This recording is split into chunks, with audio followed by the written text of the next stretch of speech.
할렐루야.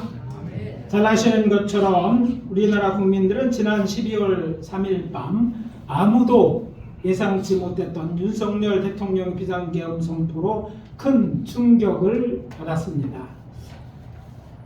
그러나 비상계엄은 국회 철회 결의안이 통과되자 대통령이 새벽에 계엄을 해제함으로써 불과 몇 시간 만에 끝이 났습니다. 이후 우리 사회는 큰 혼란에 빠졌으나 곧 안정되었고 어제 오후 국회가 대통령 탄핵안을 가결함으로써 윤 대통령의 권한은 정지되었고 국무총리가 대행하기에 이르렀습니다. 그리고 국회가 헌법재판소에 대통령의 탄핵소추 의결서를 접수함으로 이에 대한 재판이 시작되었습니다. 제가 모두가 잘 아는 이야기를 오늘 말씀의 서두에 언급한 것은 이유는 윤 대통령 비상계엄이 통치 행위에 해당되느냐 아니면 반란인가 제 의견을 말하거나 또 듣기 위해서가 아닙니다. 우리나라는 지금 3년째 계속되고 있는 러시아의 우크라이나 침공으로 시작된 전쟁과 팔레스타인의 무장 정파 하마스의 이스라엘 공격으로 시작된 전쟁으로 인한 유럽과 중동 지방에서의 전쟁 확산에 대한 우려와 전 세계의 패권을 거머쥐려는 중국의 대만을 비롯한 여러 아시아 국가에 대한 위협으로 인한 긴장이 고조되고 있는 가운데 불어닥친 세계 경기의 침체, 그런 가운데 자국 우선주의를 내세우는 미국의 트럼프 대통령이 재선함으로 정치 경제적 위기에 이어 내수 경기마저 불안한 가운데 있습니다. 그렇다면 이런 국가 위기 상황 가운데 한국 교회를 향한 하나님의 뜻이 무엇인지 말씀드리고자 하는 것입니다. 무슨 일이든지 그것을 바라보는 시각과 의견 그리고 행동에는 차이가 있게 마련입니다. 특히 나라와 관련된 일이고 이 위기로부터 자유로운 사람은 아무도 없을 것입니다. 어떤 생각을 하고 어떤 편을 지지하는 것과 관계없이 중요한 것은 하나님의 교회는 하나님의 음성에 귀를 기울여야 하고 아울러 나라와 민족을 위해 기도하여야 한다는 것입니다. 만약 그렇게 생각하지 않으면 그는 그리스도인이 아니고 참된 의미에서의 하나님의 사람이 아니기 때문입니다. 그래서 저는 오늘 아침 함께 봉독한 이사야서 59장 1절에 16절을 본문으로 지금은 기도할 때다 라는 제목으로 중보 기도에 대한 하나님의 메시지를 전하도록 하겠습니다. 오늘 우리들에게 주시는 첫 번째 하나님의 메시지입니다. 하나님께서는 기도할 자를 찾고 계십니다. 따라해 봅시다. 하나님께서는 중보 기도할 자를 찾고 계신다. 이사야 59장 16절입니다. 사람이 없음을 보시며 중재자가 없음을 이상히 여기셨으므로 자기 팔로 스스로 구원을 베푸시며 자기의 공의를 스스로 의지하사 사람이 없음을 보시며 어떤 사람? 중재자가 없음을 이상히 여기셨다. 이 말씀은 이사야 선지자가 여호와에 대해 이스라엘을 향해 한 말입니다. 그렇다면 이사야는 여호와께서 그들을 구원하시지 않고 왜 이렇게 탄식하고 계신다고 말하고 있습니까? 그것은 하나님의 백성 이스라엘의 죄악 때문입니다. 그리고 이스라엘의 죄가 얼마나 심각했는지 이야기합니다. 이사야 59장 9절에서 10절입니다. 정의가 우리에게서 멀고 공의가 우리에게 미치지 못한 즉 우리가 빛을 바라나 어둠뿐이요 밝은 것을 바라나 캄캄한 가운데 행함으로 우리가 맹인같이 담을 더듬으며 눈 없는 자같이 두루 더듬으며 낮에도 황혼때같이 넘어지니 우리는 강장한 자, 잘 모르는 단어인데 강장이라는 뜻은요 힘세고 혈기왕성한 자라는 뜻이거든요. 혈기왕성한 중에서도 죽은 자 같으리라. 정의가 우리에게서 멀고 공의가 우리에게 미치지 못한 적 우리가 빛을 바라나 어둠뿐이다. 이 말씀을 묵상하면서 저는 우리가 살고 있는 이 시대가 이사야가 활동했던 때 이스라엘과 너무도 닮았다는 것을 깨달았기 때문입니다. 제가 보기에는 그렇습니다. 자금의 한국에서 일어난 비상기업 활동에 대해 앞으로 확인해 보아야 알겠지만 윤 대통령의 말이 사실로 선거 부정이 있었다면 이것은 심각한 일이 아닐 수 없습니다. 국정원이 밝힌 것처럼 중앙선관위의 전산 시스템은 너무나 취약하고 중앙선거관리위원장 특히 사무총장의 답변을 들어보면 그럴 가능성이 아주 농후하게 뜹니다. 아니 동네 애들도 뭐 자기 컴퓨터에 안 그럴 거예요. 비밀번호가 1, 2, 3, 4고 뭡니까? 예? 게다가 뭐 더 밝혀야 되지만 유튜브를 통해서 많은 것들이 너무 의심당할 일이 많아요. 아니 그렇게 의심받는 상황인데도 왜 감사를 거부하는 것입니까? 또 이 사건에 대해 야당만 왜 잠잠하는 것 자체가 의심스러운 일이 아닙니까? 또 오늘날 야당 국회의 횡포를 보면 제가 보기에 우리 사회가 예전에는 보다 많이 좋아졌지만 아직도 멀었다는 생각을 합니다. 예전 야당은 뭐 현재 민주당의 전신들에 됐을 때도 이 정도까지는 아니었어요. 자기만 하죠. 다른 나라의 사람들이 뽑은 국회의원들은 국회의원이 아닙니까? 뭐 그리고 대통령을 뽑았으면 일할 수 있는 최소한의 일은 해야 될 거 아니에요. 지금 이런 것도 그러면서 더 안타까운 게 뭡니까? 그런 자들이 거기에 또 뭐 범죄자들이 얼마나 많은지 몰라요. 그런데 그런 자들이 법을 만든다고 생각하니까 무락같이 들고 저들이 뽑아주는 생각하면 우리 국민의 수준이 그리 높지 않은 듯해서 한숨이 절로 나옵니다. 거기에다 아직도 뿌리 보이지 않은 부정부패, 인권을 이야기하면서 죄를 죄가 아니라고 하고 또 그렇게 말도 못하게 법에 보장된 종교의 자유에 또 불구하고 표현하자고 억압하려 심지어 사법부에 재판 거래가 있었다는 소식은 우리 사회가 얼마나 죄에 만연해 있는지를 보여줍니다. 특히 국회나 광화문에 모여든 일부 급진적인 단체나 국민들이 보여주는 행태는 어떻습니까? 도가 지나치지 않습니까? 나하고 의견이 다르면 잘못되었고 모두 적입니까? 아니지 않습니까? 저는 다른 생각을 하는 국민들에 대한 이해나 배려, 조정에 대한 의지가 없고 자기만 옳고 다른 사람은 틀리고 자기들의 이익만 중요하고 추구하려는 국민들을 사회적 일이나 사회적 약자로 볼모를 잡거나 피해를 주고 있는 과격하고 극단적 행위하는 것, 이것은 욕심이고 죄악이라고 생각합니다. 더욱 안타까운 것은 종교 인구 통계를 참고하면 저들 중에 약 20%가 교인입니다. 제가 저들을 그리스도인이라고 하지 않고 교인이라고 한 것은 저들의 모습 속에서 예수의 모습이나 가르침은 찾아볼 수 없기 때문입니다. 하늘의 하나님께서 눈을 부릅뜨고 지켜보고 계실 터인데 하나님의 심판이 두렵지도 않은가 봅니다. 회개하면 됩니까? 그게 왜 그렇게 똑같은 일을 반복하면 회개가 진짜 회개입니까?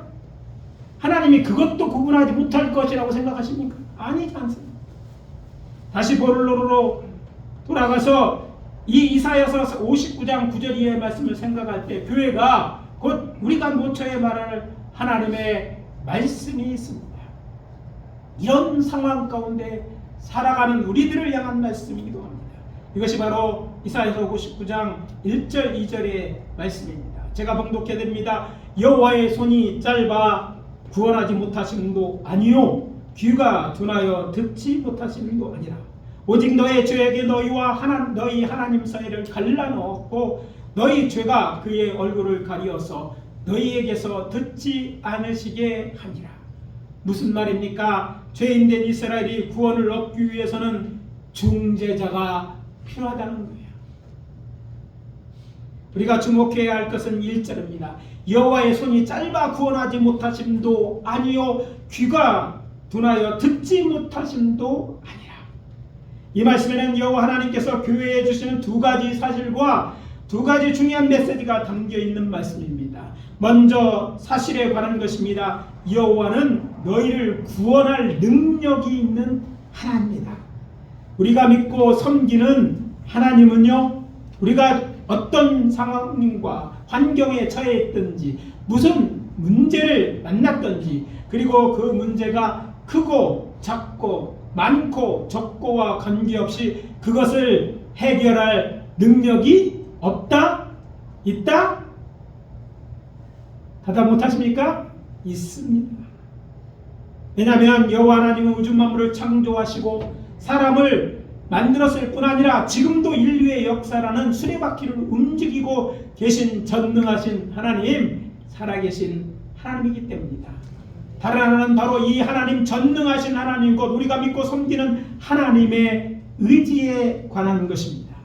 이사야 선지자는 뭐라고 말합니까? 1절에서 이런 문장이 나옵니다. 구원하지 못하심도 아니요, 그리고 귀가 둔하여 듣지 못하심도 아니라. 지금 이사야는 여호와는 어떤 하나님이라고 말하고 있습니까? 구원을 능력이 없는 하나님이 아니라 듣지 못하는 하나님도 아니다. 두 번이나 반복해서 아니라고, 그러니까 두 번의 부정 의문문을 사용하여 강하게 여호와는 너희를 구원한 능력도 있고 너희가 하는 소리를 곧 기도를 듣고 있는 하나님이시다고 말하고 있는 것입니다. 그러면서 두 가지 이 팩트, 사실이 우리에게 알려주는 메시지가 무엇입니까? 여호와 하나님께서는 하나님의 구원하심을 믿고 구원을 위해 기도하는 사람을 찾고 계신다는 것입니다. 마치 농부가 봄이나 여름에 눈과 밭에 나가 일할 일꾼을 찾듯이 인류 구원이라는 하나님의 일에 동참할 사람, 나라와 민족 그리고 가족과 이웃의 문제를 해결하기 위해 기도할 사람, 즉 중보 기도자를 찾으신다는 것입니다. 성경에 기록된 인간 타락의 기사를 통해 여호와 하나님께 정말 우리가 알기 원하는 것은 인간에게 어떻게 죄가 들어오고 그 결과가 무엇인가가 전부가 아닙니다. 물론 그 사실도 알아야 하지만 우리가 알아야 할 것은 그 안에 감추어져 있는 타락한 인류, 곧 세상을 구원하고자 하는 하나님의 마음입니다. 이 마음이 잘 드러나 있는 성경 구절이 오늘 보면 이사야서 59장 15절과 16절 그리고 이어지는 20절입니다. 여호와께서 이를 살피시고 그 정의가 없는 것을 기뻐하지 아니하시고 사람이 없음을 보시며 중재가 없음을 이상히 여기셨으므로 자기 팔로 스스로 구원을 베푸시며 자기 공의를 스스로 의지하사 공의를 갑옷으로 삼으시며 구원을 자기 머리에 써서 구원을 삼으시며 보복을 속옷으로 삼으시며 열심을 입어 겉옷을 입으시고 여호와의 말씀이니라 구속자가 시온에 임하며 야곱의 자손 가운데서 죄가를 떠나는 자에게 임하리라. 무슨 말입니까? 하나님께서 이 문제를 위해서 스스로 저들을 인류를 구원할 구속자, 즉 중재자를 보내기로 작정하셨다는 거예요. 그래서 그를 시온에게 보내서 시온에게 예루살렘 성에 이르게 했다. 이스라엘에 이런 구속자를, 중재자를 보내겠다는 거예요. 사람이 없음을 보시며 중재자가 없음을 이상히 여기셨다. 무엇이 없음을 이상히 여기셨다고? 예, 중재자입니다. 다른 말로 표현한다면 간구하는 자, 기도하는 자가 없다는 얘기예요. 그러면서 너희 죄과 라고 했죠. 죄악에서 떠나는 자에게 구속자, 곧 대속자, 속량할 자를 보내시겠다는 약속입니다. 즉 구원자로 이런 문제를 해결하기 위해서 중재자로서 구원자로서 예수 그리스도를 이 땅에 보내시겠다는 말씀인 것입니다. 우리가 이제 머지않아 다가올 성탄절은 바로 그 구원자, 우리를 중재하기로 하나님이 택하신 중재가 이 세상에 오신 그날, 예수 그리스도가 이 땅에 인간이 몸을 입고 예수 그리스도가 탄생하신 그날을 기념하는 절기가 바로 성탄절인 거죠. 여기서 예수님께서 말씀하신 중재자고 중보 기도자요 구속자는 대속자이신 예수님을 가르치신다는 말입니다. 사도 바울은 로마서 8장 34절에 이렇게 말합니다. 누가 정죄하리요? 죽으실 뿐만 아니라 다시 살아나실 이는 그리스도 예수시니 그는 하나님 우편에 계신 자요 우리를 위하여 간구하시는 자니라. 간구하셨다가 아니라 간구하시는 자다. 우리를 위하여 십자가를 지고 돌아가셨을 뿐 아니라 부활 승천을 하늘에 올라가셔도 지금 뭐하고 계시다? 우리를 위하여 기도하고 계시다는 거예요. 중보 기도하고 계시다는 거예요. 또 바울은 우리를 위하여 기도하는 분으로 예수 그리스도만 말하는 것이 아니라 성령 하나님도 우리를 위하여 간구하신다고 말합니다. 로마서 8장 26절입니다. 이와 같이 성령도 우리의 연약함을 도우시나니 우리는 마땅히 기도할 바를 알지 못하나 오직 성령이 말할 수 없는 탄식으로 우리를 위하여 친히 간구하시느니라. 누가? 성령님이 우리를 위하여 간구한다, 기도한다, 중보기도한다는 거예요. 죄인된 우리를 구원하는 성삼위의 하나님의 의지가 얼마나 강하고 의심할 수 없는지 알 수 있는 그런 구절입니다. 여호와 하나님께서 우리를 위하여 중재자의 구속자이며 성자 하나님이신 예수를 인간의 몸을 입혀 이 세상에 보내셔 세상 죄를 지워 십자가 달아 죽으심으로 세상이 구원을 얻을 수 있도록 생명의 길을 만드셨을 뿐 아니라 부활승천한 예수님도 성령 하나님도 우리를 위하여 중보하고 계신다는 거예요. 지금도 중보하고 계신다는 것입니다. 그런데 그것이 전부가 아닙니다. 앞에서 말씀드린 것처럼 하나님은 이런 하나님만 하는 게 아니라 이 하나님의 일에 동참할 사람, 이 세상에서 그들과 같이 중보기도할 사람을, 중보기도할 자들을 지금도 찾고 계신다는 사실입니다. 이 사실이 믿어지면 큰소리로 아멘. 이것이 오늘 들어야 될 메시지예요.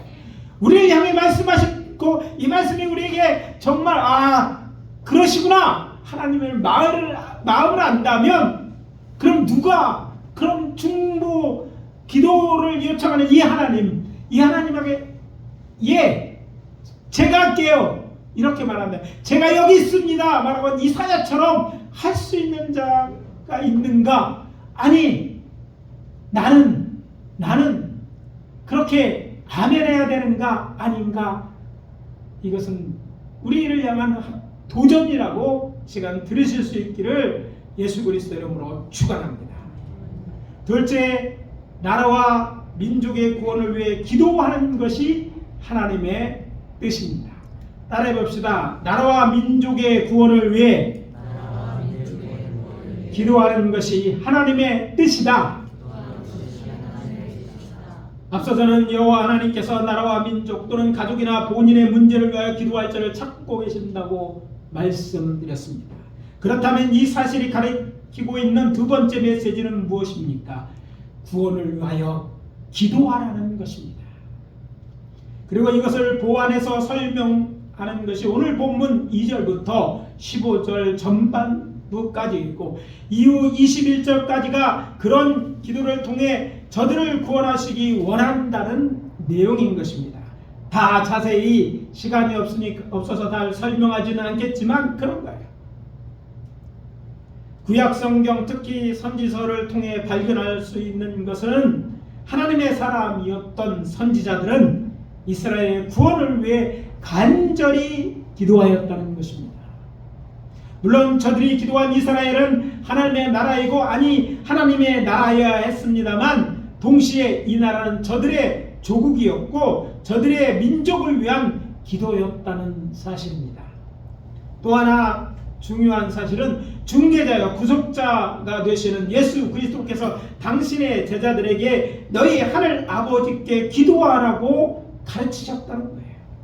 마태복음 6장 8절에 보면 산에 오르사 당신의 말씀을 들으려고 모인 무리들에게 하나님의 나라에 대해 말씀하셨는데 그때 예수님께서는 제자들이 기도를 가르쳐 달라는 요구에 대해서 너희 아버지는 너희에게 있어야 할 것을 아신다고 하시면서 이렇게 기도하라는 가르쳐 주신 말씀, 그것이 우리가 주기도문이라고 가르친 기도문인 것입니다. 우리는 그렇게 기도하라는 거예요.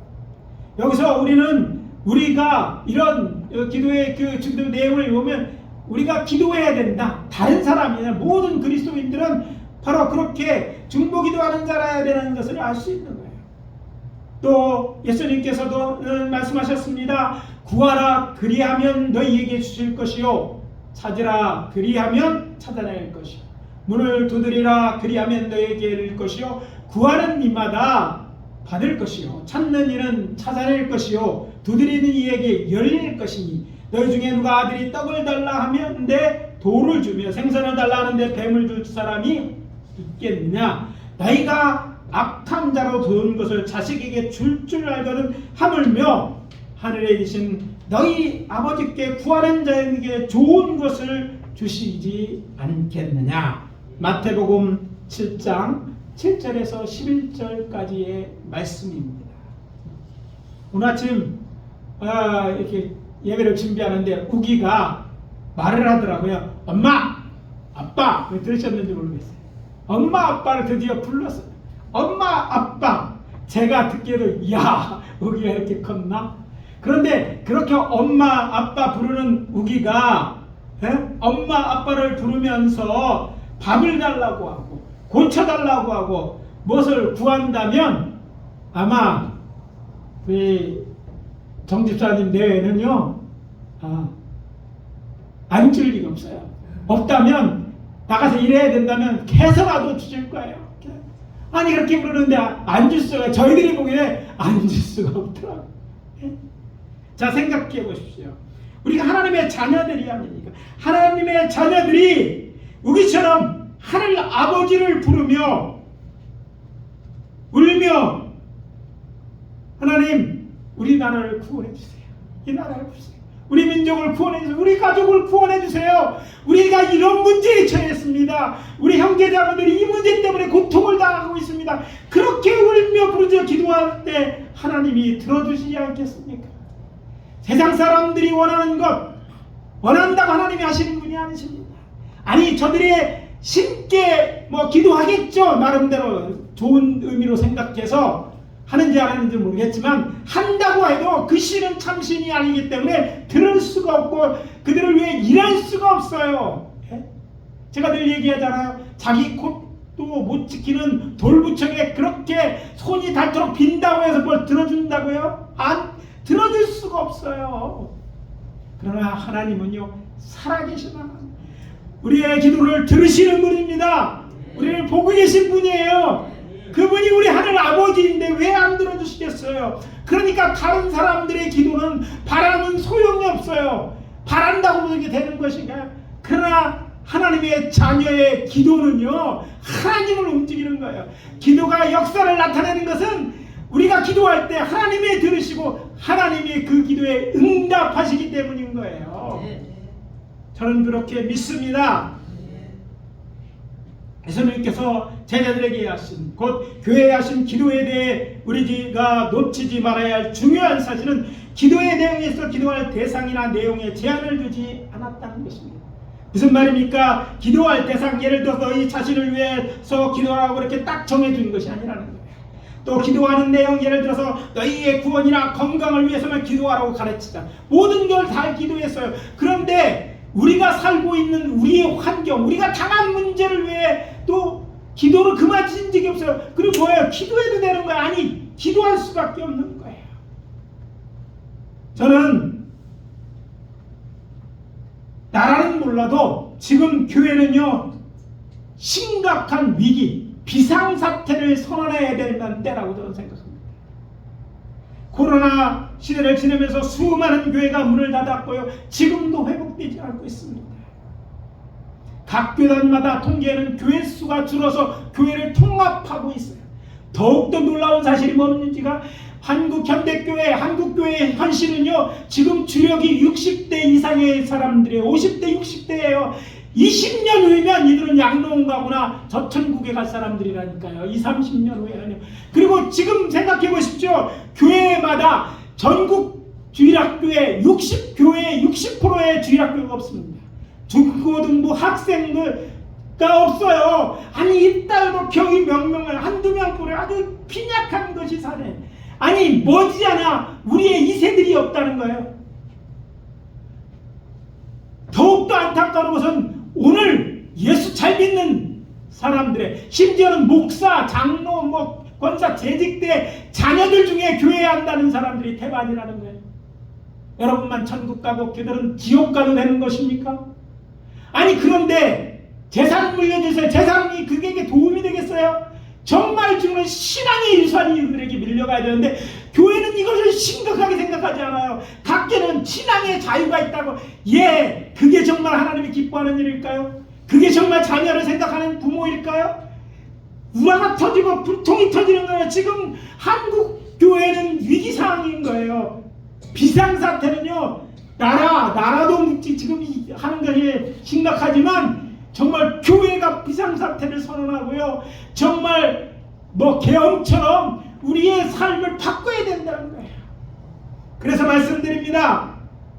다른 것은 좀 시간이 걸려도 우리가 먼저 자신과 가족의 문제가 아니라 하나님의 나라인 교회를 위하여, 또 우리가 속해 함께 더불어 살고 있는 이 나라, 이 민족을 위하여 기도해야 되는 거예요. 기도해 주십시오. 이것은 교회 곧 하나님의 사랑인 우리를 구원할 능력도 있고 의지도 있는 우리 하늘 아버지신 여호와 하나님께서 우리나라와 민족을 위하여 기도하자는 말입니다.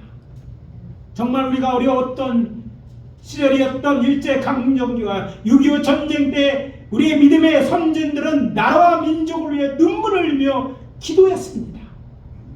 전국 모든 교회와 기도원은요 구국재단이었어요.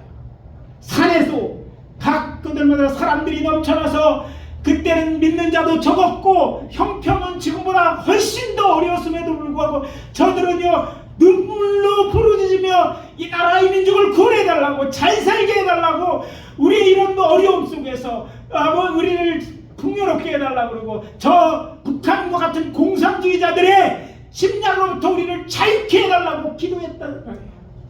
저는 이 나라가 이렇게 자유롭고 잘 살게 된 것은 하나님의 때문이고 그 이면에는 한국교회가 기도가 있다고 믿습니다.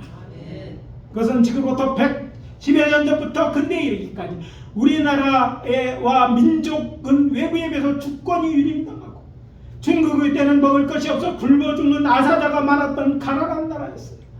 특히 한국 정대가 전쟁 중 우리나라는 전 세계에서 가장 못 사는 나라, 아무리 열심히 일해도 가진 것이 너무 없어 외국권자에 의지할 수밖에 없는 이 나라가 이렇게 부강한 나라가 된 것은 우리 부모님들이, 우리의 선배들이, 지금 노예된 분들이 열심히 일한 것도 있지만 하나님의 축복하심이 없었다면 불가능하다는 것을 지금도 그때나 지금이나 큰 차이 없이 가난하고 힘없는 약한 나라들을 보면서 깨닫습니다. 저들 우리와 똑같았어요. 저들에게 수많은 지도자가 있었습니다. 또 우리에게는 또 나은 지도자가 있긴 했습니다. 그렇지만 그들의 힘으로 된 것이 아니에요. 사람의 힘으로 이렇게 이룬 것은 불가능하다고 얘기했던 전 세계 사람이 요즘은 더욱 신나지 않아요? K문화, K팝, K문화, K드라마, 이제는 K방선. 아시아 애들은 한국이 책임져야 된다.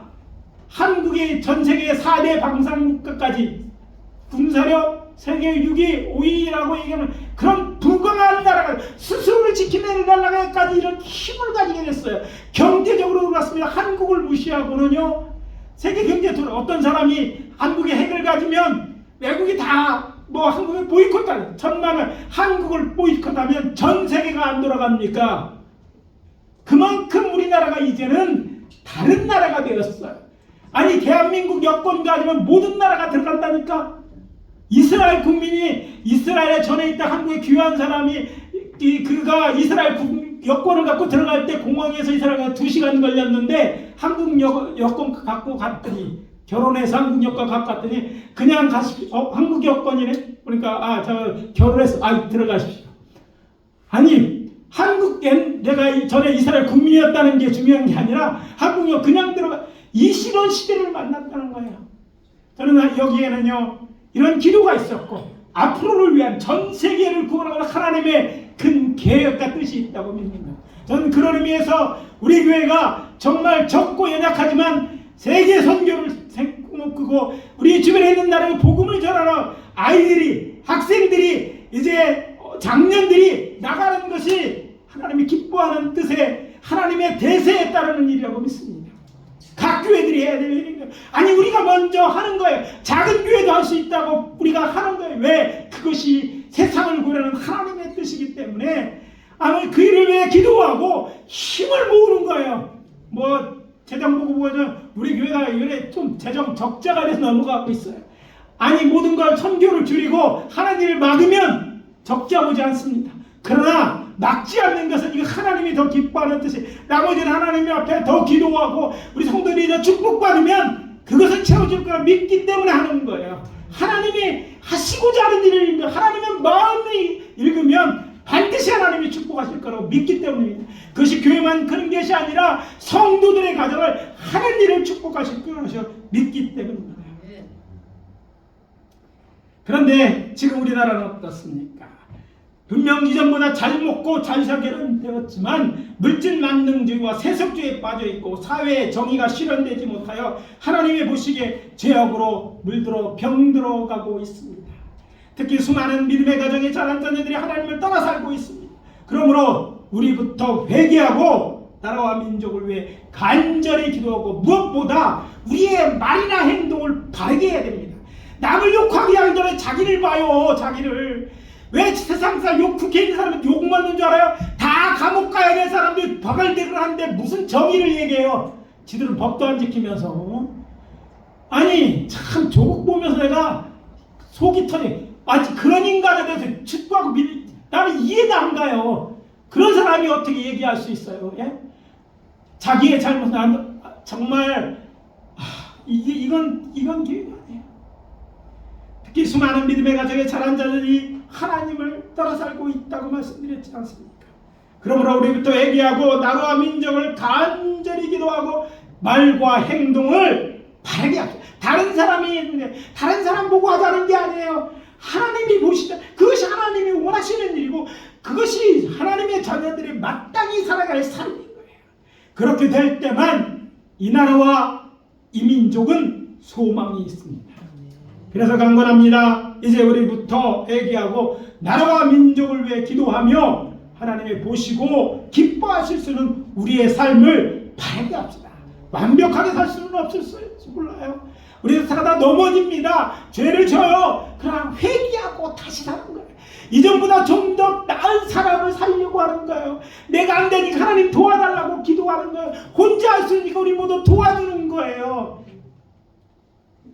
그렇게 다짐하시는 분들은 큰 소리로 아멘. 아멘. 오늘 말씀 마무리합니다. 하나님께서는 중보 기도할 자를 찾고 계십니다. 그리고 나라와 민족의 구원을 위해 기도하는 것이 하나님의 뜻입니다. 그래서 말씀드립니다. 야고보 사도가 이렇게 말하지 않았습니까? 그러므로 너희 죄를 서로 고백하며 병낫기 위하여 서로 기도하라. 의인의 간구는 역사하는 힘이 큼이라. 야고보서 5장 16절입니다.